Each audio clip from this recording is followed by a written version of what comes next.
सूफी रंग 786 चैनल में आप सभी दोस्तों का हार्दिक स्वागत है। पिछली वीडियो में हमने आपको दानी जट्टी की कहानी बताई थी। आज की वीडियो में हम दानी जट्टी की आगे की कहानी बताएंगे। सो आप सभी से विनती है इस वीडियो को पूरा जरूर देखें और इस चैनल को भी जरूर सब्सक्राइब करें। प्यारे दोस्तों, दानी जट्टी की शादी को काफी समय गुजर गया था पर उसके कोई भी औलाद नहीं थी। इसी वजह से उसको उसके सौरा परिवार से और आसपास के लोगों से बहुत ही ताने मेने सुनने को मिलते थे, जिससे वह बहुत ही परेशान हो गई थी। औलाद ना होने से लोगों की बुरी बातों से परेशान होकर एक दिन दानी जट्टी जींदे जी ही कब्रों में जाकर बैठ गई और अपने पीरों मुर्शद लाखदाता पीर जी से फरियाद करने लगी कि ऐ पीर बादशाह, लोग तो जहाँ पर मरकर आते हैं पर मैं जहाँ पर जींदे जी ही आ गई हाँ। मैं अब इस दुनिया में जीना नहीं चाहती, कृपया आप मुझको अपने पास ही बुला लो। दानी जट्टी रो रो कर अपने पीर से यह फरियाद करती है कि ऐ लखदाता पीर जी, अगर आप मुझको औलाद नहीं दे सकते, एक बेटा नहीं दे सकते, तो मैं भी इस दुनिया में जीना नहीं चाहती। आप मुझे अपने पास बुला लो।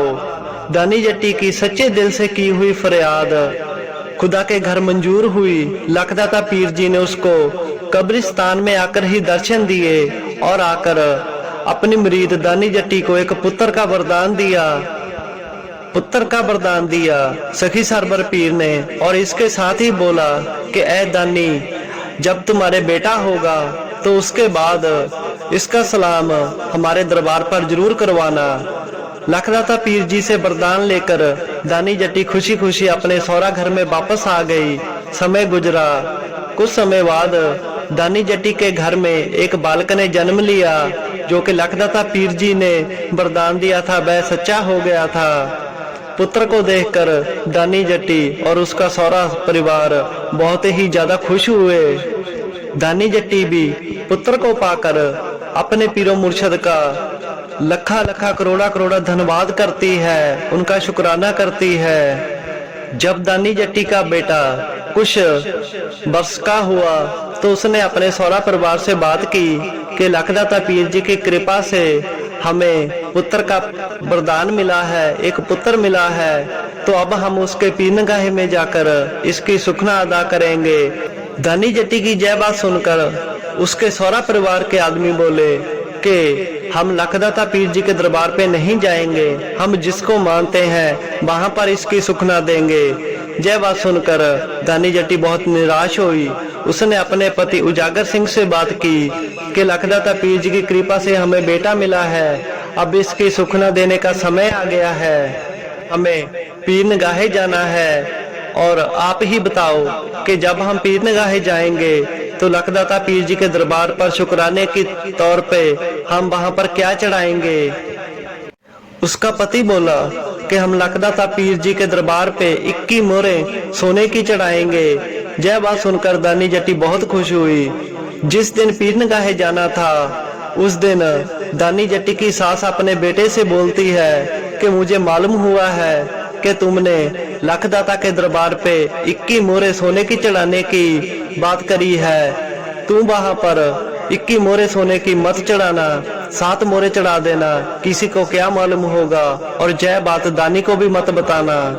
अपनी माँ की बात सुनकर उसका बेटा बोला कि ठीक है माँ, मैं वहां पर 7 मोहरें ही चढ़ाऊंगा। दोनों पति पत्नी अपने बेटे को साथ लेकर लखदाता पीर जी के पीरनगाहे पहुंचे।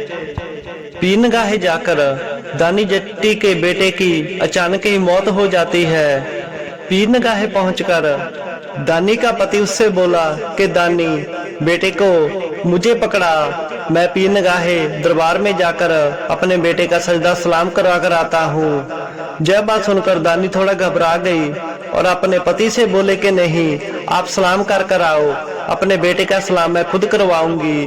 दानी जट्टी डरती थी कि अगर मेरे पति को मालूम हो गया कि हमारा बेटा मर चुका है तो वह लखदाता पीर जी को बुरा भला बोलेंगे कि जय है तेरा पीर, आपे ही पहले हमें बेटा दिया और आपे ही हमसे उसको खो लिया है। इसी बात से डरती हुई दानी ने अपना बेटे को अपने पति को नहीं दिया। पीर निगाहे पहुंचकर सबसे पहले उजागर सिंह ने जाकर लखदाता पीर जी के दरबार पे सजदा सलाम किया। 21 मोहरों के बदले 7 मोहरें चढ़ा दी और सलाम करके वापस आ गया। वापस आकर दानी जट्टी से बोला कि मैं सलाम कराया हूँ, अब जाकर तुम सलाम कराओ और हमारे बेटे का भी सलाम करा कराओ।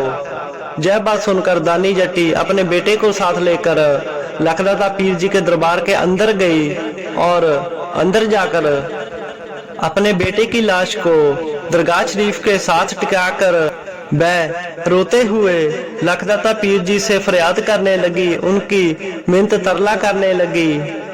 दानी जट्टी अपने पीर को ताने मेने मारती है कि ऐ पीरा, अगर आज तूने मेरे बेटे को वापस जिंदा नहीं किया तो आज के बाद इस दुनिया में कोई नहीं बोलेगा कि कोई लखा का दाता है, कोई लाला वाला पीर भी है। अगर आज आपने मेरे बेटे को जिंदा नहीं किया तो मेरा कुछ नहीं जाएगा, तुम्हारे नाम की ही बदनामी होगी।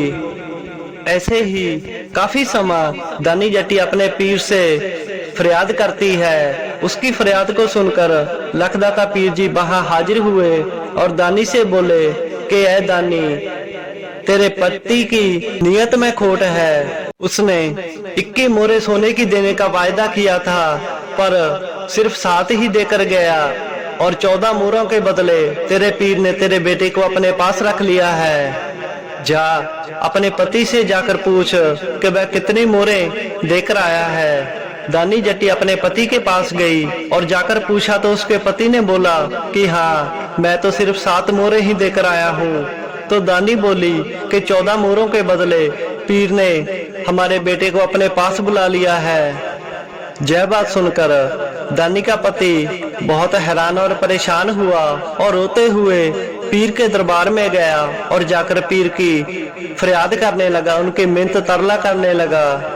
जब दोनों ने रो रो कर लखदाता पीर जी के आगे फरियाद की तो लखदाता पीर जी वहां फिर से हाजिर हुए और दानी से बोले कि दानी, तेरा पीर जे मोहरों का भूखा नहीं है, मुझे मोहरों से प्यार नहीं है, पर तेरे पति के दिल में खोट था, उसको दूर करना भी जरूरी था। इसके दिल में नियत खराब थी, इसको सही रास्ते पर लाना भी जरूरी था। इसी वजह से मैंने तेरे पुत्र के प्राण अपने पास रखे हुए हैं। दोनों दानी जट्टी और उसके पति ने अपनी गलती मानी और पीर से रो रो कर फरियाद की तो लखदाता पीर जी ने खुश होकर उनको वरदान दे दिए और जिंदगी के सभी दुखों को दूर कर दिया। सो ऐसे तारनहार है लखदाता लाला वाली सरकार, जो अपने मुरीदों को हमेशा ही सच्चे रास्ते पे चलने की तौफीक अता फरमाते हैं, उनके सभी दुखों को दूर करते हैं और दिल में कोई भी मैल हो उसको दूर कर देते हैं। सो ऐसे हैं लखदाता लाला वाली सरकार। पीरा फकीरां दियां और वीडियो देखने के लिए इस चैनल को जरूर सब्सक्राइब करें।